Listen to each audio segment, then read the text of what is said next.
हिवाळी अधिवेशनामध्ये हा चौकशी अहवाल आला की 50 बोगस जात प्रमाणपत्र दिली गेली।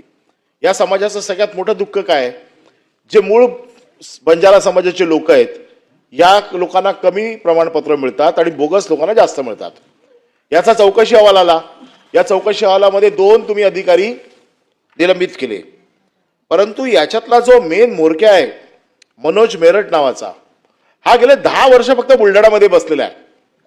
गेले 10 वर्ष बुलढाणा, तुमच्याकडे काय बदलीचे आदेश बदलीचे काय नियम आहेत की नाहीत? बदलीच्या नियमामध्ये हा माणूस बुलढाण्याच्या बाहेर गेलेलाच नाहीये। कधी सामाजिक न्यायला, कधी जिल्हा परिषदला, जिल्हा परिषद मधला व्हॅलिडिटीला, म्हणजे बुलढाणा सोडून हा माणूस कुठे बाहेरच जात नाहीये। माझी स्पेसिफिक मागणी आहे की ह्या माणसाचा बोगस जात प्रमाणपत्र देण्यामध्ये असलेला सहभाग हा चौकशीमध्ये सिद्ध झालेला आहे, तरी त्याच्यावरती कुठली कारवाई झालेली नाहीये।